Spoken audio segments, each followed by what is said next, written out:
बिस्मिल्लाहिर्रहमानिर्रहीम बिस्मिल्लाहिर्रहमानिर्रहीम अस्सलातु वस्सलामु अलैका या सय्यदी या रसूलल्लाह व अला आलिका व अस्हाबिका या सय्यदी या हबीबल्लाह अस्सलातु वस्सलामु अलैका या सय्यदी या रसूलल्लाह व अला आलिका व अस्हाबिका या सय्यदी या हबीबल्लाह। अस्सलामु अलैकुम व रहमतुल्लाहि व बरकातुहू। नाज़रीन, आज का हमारा टॉपिक है कि ज़कात का हुक्म क्या है, ज़कात की तारीफ़ क्या है और ज़कात के फ़र्ज़ होने की शराइत कौन कौन सी हैं।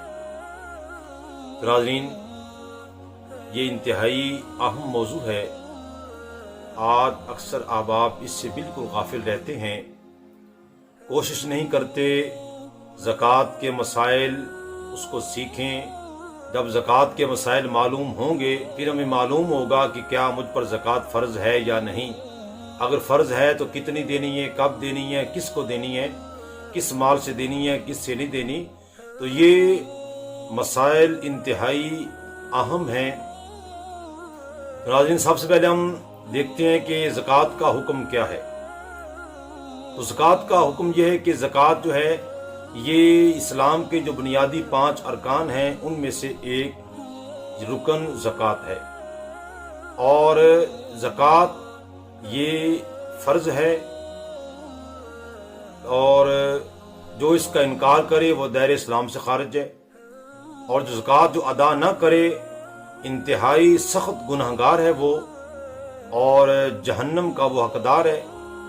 और जो ज़कात अदा करने में ताख़ीर करे तो वो भी गुनहगार और मरदूद शहादा है, यानी उसी शरई मामले में उसकी शहादत भी कबूल नहीं की जाएगी। अल्लाहु अकबर। तो किस कदर ये अहम मसला है। और फिर ज़कात की तारीफ़ क्या है।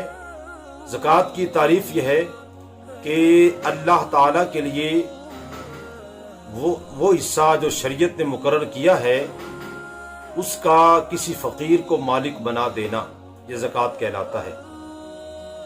तो नाज़रीन, आइए हम चलते हैं कि इसकी शराइत कौन कौन सी हैं। जब वो शराइत पाई जाएंगी तो फिर ही ज़कात फ़र्ज होगी, वरना नहीं होगी। उनमें से एक शर्त यह है मुसलमान होना, यानी काफिर पर ज़कात फ़र्ज नहीं है। नंबर 2, बालिग होना, यानी नाबालिग जो उस पर ज़कात फ़र्ज नहीं है। फिर आकिल होना। इसी तरह नंबर 4 पे है कि आज़ाद होना, यानी गुलाम या लौंडी पर ज़कात फ़र्ज नहीं है। और उसके बाद नंबर 5 है कि मालिक निसाब होना, यानी जिसके पास निसाब से कम माल हो उस पर ज़कात फ़र्ज नहीं होगी।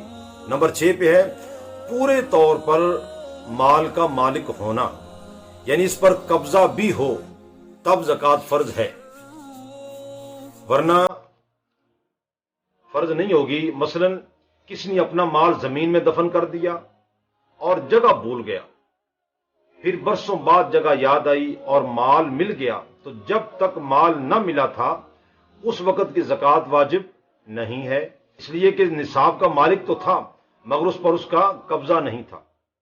नंबर 7, निसाब का कर्ज से फारिग होना, यानी बंदा निसाब का मालिक तो है, उसके पास पैसे तो मौजूद हैं लेकिन वो मकरूज है, तो उस पर भी, और मकरूज इतना है कि कर्जे ने उसके तमाम माल को घेरा हुआ है। मिसाल के तौर पर एक आदमी के पास 1 लाख रुपया है, ज़कात माल के निसाब तो है लेकिन उसने 80,000 रुपया, 90,000 रुपये या लाख रुपए उसने कर्जा देना है, तो अब उस पर ज़कात फ़र्ज नहीं होगी। नंबर 8 पे कि निसाब का हाजत असलिया से फारिग होना।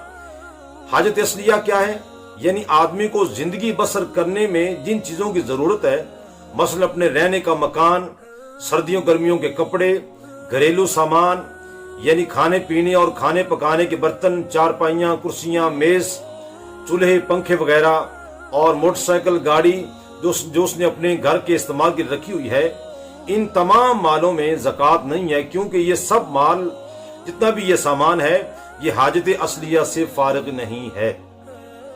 नंबर 9 पे यह है कि माल नामी होना, यानी बढ़ने वाला होना, खा हकीकतन बढ़ने वाला हो माल हो, जैसे सोना, चांदी کہ یہ اس لیے پیدا کیے گئے کہ ان سے چیزیں خریدی جائیں اور بیچی جائیں تاکہ نفع ہونے سے یہ مال بڑھتے رہیں، لہذا سونا چاندی جس حال میں بھی ہو ان کی زکوٰۃ نکالنا لازم ہے۔ نمبر 10 پہ یہ ہے کہ مال نصاب پر 1 سال کا گزرنا ضروری ہے۔ تو ناظرین، یہ میں نے آپ کے سامنے زکوٰۃ کے فرض ہونے کی شرائط میں نے آپ کے سامنے عرض کر دی ہیں، تو ہمیں ان مسائل پر بھی غور و فکر کرنا چاہیے، چاہے ہمارے پاس مال ہے یا نہیں ہے، لیکن جب ہمیں یہ مسائل معلوم ہوں گے تو ہم بآسانی جو ہے ہم معلوم کر سکتے ہیں کہ مجھ پر زکوٰۃ فرض ہے یا نہیں۔ لیکن اس کے اندر غفلت اختیار کرنا، آپ نے اس کا حکم یہ سنا ہے کہ جو زکوٰۃ ادا نہیں کرتا وہ بہت ہی سخت گناہگار ہے، اور بہت ہی سخت وعید جو ہے عذاب کی اس کے لیے سنائی گئی ہے، جو زکوٰۃ فرض ہونے کے باوجود زکوٰۃ ادا نہیں کرتا، اور جو شخص زکوٰۃ ادا کرنے میں تاخیر کرتا ہے، آج دے دوں گا، کل دے دوں گا، سال کے بعد دے دوں گا، 2 سال کے بعد دے دوں گا، تو وہ بھی سخت گناہگار ہے، اور اس کی گواہی بھی شریعت کے مطابق وہ قبول نہیں کی جائے گی۔